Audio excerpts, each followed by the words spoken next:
With the recent passing of legislation in both the Wisconsin and Nebraska legislatures, the call for a convention of states is once again in the news.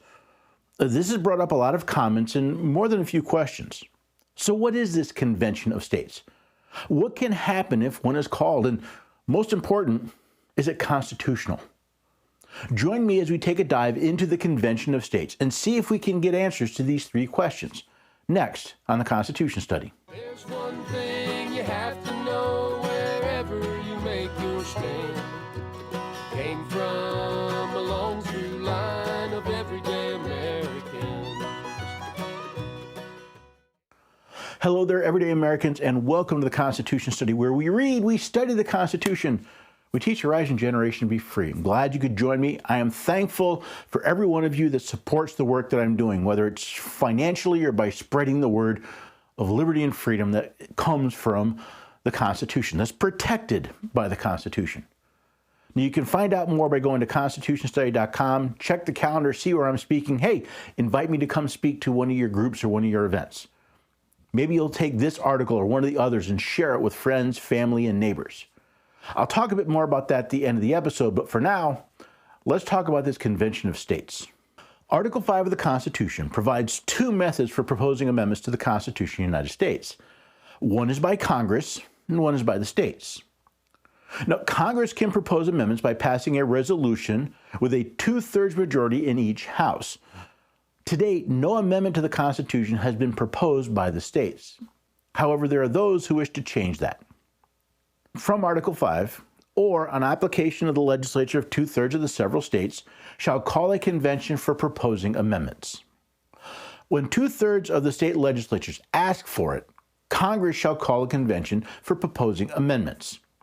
It's extremely important to remember these are methods for proposing amendments, not for actually amending the Constitution. That requires the states to act. Now, as Article 5 states, which in either case shall be valid to all intents and purposes as part of this Constitution when ratified by the legislatures of three-fourths of the several states or by conventions in three-fourths thereof, as the one or other mode of ratification may be proposed by the Congress. So the process is simple. Either Congress proposes amendments, or the states request that Congress call a convention for proposing amendments. But any proposed amendments would only become part of the Constitution if three-fourths of the states ratify it. Why did the framers give us two methods for proposing amendments? Because, if you remember, the Constitution is a compact between the states. If only Congress had the authority to propose amendments to the Constitution, then the parties to the compact would be unable to rein in an out-of-control federal government. Does anyone really think that Congress will ever propose a balanced budget amendment or other amendments that restrict their powers? So why are some people so adamant that we need a convention of states while others are so vehemently opposed to it? I believe the answer will come if we take a deeper look into what we could expect if such a convention is eventually called. Let's start with the arguments for and against a convention of states. The group Convention of States Action is one of the groups calling for a convention of states. From their website, they explain why they think a convention is the best way to proceed. Washington, D.C. is broken.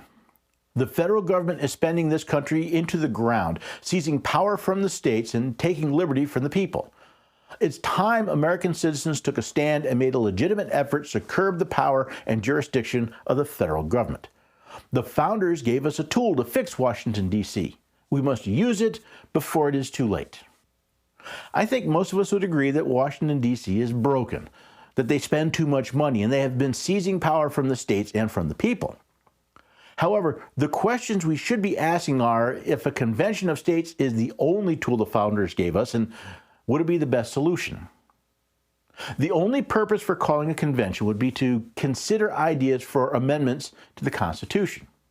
Now, there are a few amendments I would like to see proposed to the states. I'm sure you have some ideas for yourself. I'm also pretty sure that we don't agree on all of them. Now, if we cannot get Congress to propose these ideas, why not call a convention of states where ideas can be heard?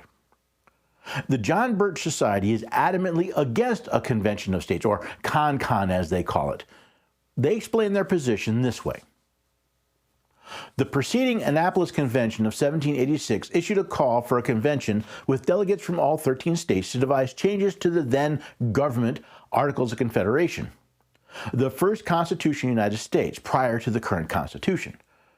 These revisions or changes to the Articles of Confederation would need to be agreed to by Congress and then be afterwards confirmed by the legislatures of every state, as required by Article 13 of the Articles of Confederation. Early in 1787, Congress issued a resolution authorizing a convention with the same ratification requirements, and 9 of the 12 states that sent delegates to the Philadelphia Convention in 1787 also included Article 13 ratification requirements. Instead of simply revising or amending the Articles of Confederation, the quote-unquote runaway 1787 convention replaced them with an entirely new constitution. In fact, Edmund Randolph, a delegate from Virginia, urged fellow delegates, "There are great seasons when persons with limited powers are justified in exceeding them, and a person would be contemptible not to risk it." And rather than adhering to the Article 13 requirement that any alterations would have to be confirmed by the legislatures of every state, the newly drafted Constitution would be ratified in accordance with its own mode of ratification found in Article 7. Their main concern seems to be a runaway convention, but their history is a little off. Yes, James Madison pushed for a new federal government, and he found an ally in George Washington. But rather than a runaway convention, the delegates got permission from their states to draft a new constitution. Since this was a new agreement, not a change to the Articles of Confederation, Article 13 of that document does not apply. Now, while the new Constitution did require only 9 of the 13 states to ratify it, it was the intention of the convention to come up with an agreement to which all 13 states could agree. This goal was achieved on May 29, 1790, when Rhode Island became the 13th state to ratify the Constitution. Now, both the Conventions of the State Action and the John Birch Society seem to gloss over one important point. The convention can merely propose amendments. It cannot change the Constitution by itself. If a convention submits a balanced budget amendment, or even if a completely new constitution, it wouldn't take effect unless 3/4 of the states ratify it. Now, there's another actor in this convention of states we need to look into: Congress. Article 5 states that Congress must call a convention when 2/3 of the state legislatures apply for one. But is that all Congress will do? The Congressional Research Service published a paper titled "The Article 5 Convention to Propose Constitutional Amendments, Contemporary Issues for Congress." From that paper, we read, "The role of Congress in the Article 5 Convention. The state legislatures are indispensable actors in the Article 5 Convention process. Nothing can happen unless 34 or more apply for one. Congress is equally indispensable to the process by which a convention is summoned, convened, or defined. The Constitution, with characteristic economy of phrase, simply directs that Congress, on the application of the legislatures of 2/3 of the several states, shall call a convention for the proposing of amendments." Beyond this language, however, observers have identified subsidiary issues for consideration by Congress, of which 5 may be among the most important. What is the overall role of Congress in the convention? Would it call a convention and then stand aside, or would it be the guardian of a convention? More specifically, what is Congress's obligation under Article 5 to call a convention if it receives sufficient state applications? What sort of convention does Article 5 authorize? If an Article 5 convention proposes an amendment or amendments, does Congress have any discretion as to whether they must be submitted to the states for consideration? What is the constitutional status of an Article 5 convention? Congress seems to think that the requirement to call a convention for proposing amendments gives it the power to do much more. The report from the Congressional Research Service sums it up this way. The Article 5 Convention alternative for proposing constitutional amendments was the subject of considerable debate and forethought at the Philadelphia Convention in 1787. Clearly intended by the framers as a balance to proposal of amendments by Congress, it was included to provide the people, through application by their state legislatures, with the means to call a convention having the authority to consider and propose changes to the Constitution, particularly if Congress proved incapable of or unwilling to initiate amendments on its own. It also has the distinction of being one of the few provisions of the Constitution that have never been implemented. As such, the convention alternative would present a wide range of policy and procedural questions should Congress ever be called on to consider or convene an Article 5 assembly. If this were to occur, Congress would not be without resources. This report has sought to identify and provide analysis of key issues for its consideration. In addition, other guideposts, if not simple answers, exist in the broad range of sources identified and cited in this report. These include the original intent of the founders as preserved in the record, historical examples and precedents, particularly from the last decades of the 20th century, and the large volume of scholarly writing on the subject. Not least, Congress could also avail itself of the considerable body of study and debate developed by its own members and staff during the more than 2 decades it gave serious consideration to the question of the Article 5 convention alternative. See, even though the Constitution gives no such role to it, Congress seems to believe they should be deeply involved in the convention process. In addition to the Constitution, Congress also believes it can use recent precedent and their own staff to come up with ways of meddling with the convention. Lost in this discussion is the fact that since no such power was delegated specifically to the United States, much less Congress, any attempt to exercise such power would not only be a violation of their oath of office, but theft. From the 10th Amendment, the powers not delegated to the United States by the Constitution, nor prohibited by to the states, are reserved to the states respectively, or to the people. So where does that leave us on the question of the Convention of States? Again, we should start by answering a few questions. Is a Convention of States constitutional? Absolutely. Article 5 clearly says that the states can request a convention, and when 2/3 of their legislatures do so, Congress shall call a convention. Was a convention designed to allow states to propose amendments that Congress would not? Yes, again. Are there amendments to the Constitution that should be considered to rein in an out-of-control federal government? Most definitely yes. Could such a convention propose an entirely new constitution? Yes, but it would still take ratification by the states to take effect. Would a convention of states fix Washington, D.C.? There's the rub. Washington, D.C. routinely ignores the Constitution as written. What makes people think that they won't simply ignore any new amendments? I even had one supporter of the Convention of States tell me that Congress may ignore the Constitution, but they wouldn't ignore any amendment. That statement is plainly laughable.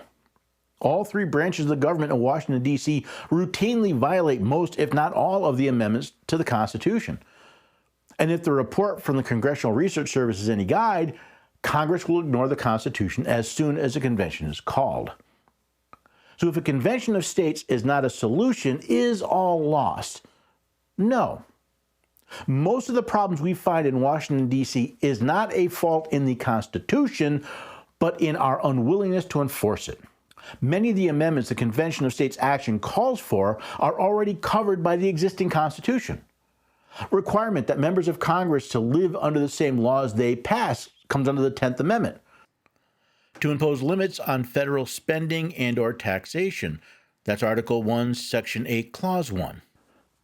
To get the federal government out of our healthcare system, the 10th Amendment. To get the federal government out of our education system, again, the 10th Amendment. To stop unelected federal bureaucrats from imposing regulations, well, that's covered by Article 1, Section 1, Clause 1. To remove the authority of the federal government over state energy policy, back to the 10th Amendment. To force the federal government to honor its commitment to return federal lands to the states. Well, this falls under Article 1, Section 8, Clause 17. So before we go trying to change the Constitution, maybe we should try enforcing it first. At least then, any changes some future convention might come up with would be more effective than just shouting at the wind. So understand, a convention of states is constitutional. I don't have a legal issue with it. In fact, I would like to see certain amendments made. I'd love to see the 16th and 17th Amendments repealed. I'd love to see a limit placed on Congress's borrowing authority. There's probably a few more I could think of. But is it going to fix the problem? Is a convention of states magically going to fix a problem? No, because the problem isn't the Constitution. It's we the people. And the Convention of the States doesn't change we the people. If Congress can ignore the Constitution today, they'll ignore an amended one tomorrow. And while we might put some short-term reins on Congress, history shows they won't last long. On the other hand, if we actually started enforcing the Constitution, well, first, there would be less for a Convention of States to consider because we wouldn't need a lot of these things that the Convention of States action is calling for. And any change we did make, well, it might be useful, it might be functional, because we're forcing our employees in Congress to follow the law. So no, the Convention of States is not a panacea. It's not going to fix the problem. And if you think Congress is going to sit by and let the states limit its power, you haven't been watching history much, have you? No, I'm really, my concern with the Convention of States is Congress is going to try and take it over. I don't think the states have enough backbone in their politicians to stand up to Congress, which means we're going to end up with a mealy-mouthed, watered-down set of amendments that don't fix a problem because they're fixing the wrong thing. They're rearranging the deck chairs while the Titanic is sinking. Now, the good news is we don't have to wait for other states if we want to start fixing this. We start by hiring better employees, by holding them to their oath of office to support the Constitution. You can find out more at constitutionstudy.com. You can find articles, you can ask questions, you can sign up for my newsletter, you can sign up to have my articles delivered to you directly. I'm looking to add some new features to it, so there may be some new things popping up. You might also head over to constitutionscholars.com. See, that's where we read and study the Constitution. We gather in groups to discuss issues in different states and different topics. You can find all of that free, again, constitutionstudy.com and constitutionscholars.com. Now, as 2022 is going along, I'm putting together my new tour. I'm still working on dates and places, so if you would like me to come speak to your event, or your group, or your convention or conference or whatever, we'll go to constitutionstudy.com/tour. That page is still set up for the Knowing Your Rights tour, and I want to do some more of those events, but I'm looking to add another set of material to that as well. So keep your eyes open. Most of all, if you can support the work that we're doing, whether financially or by sharing information, please do so. I was asked the other day how do we fix things? I'm usually asked, how do we fix this or how do we fix that? And everything is founded on the education of the people. And I think till we repair that foundation, anything we build, well, it's going to crack and it's going to crumble. So help me and help yourself and help your children and your neighbors share this message. Share the education to teach the rising generation, to teach every generation to be free. Then we're less likely to need a convention of states. We're less likely to have our rights infringed upon. And we're more likely to pass the blessings of liberty to our posterity. Now, hopefully you enjoyed this. Hopefully you'll share this. Hey, if you're listening to this, maybe you'll go to watching it on YouTube or on Rumble or listening it on Apple Podcasts. Give me a subscribe, give me a rating, give me a review, give me a thumbs up. Let other people know, help other people find the Constitution Study. And then join me here for the next episode of the Constitution Study. There's one thing you have to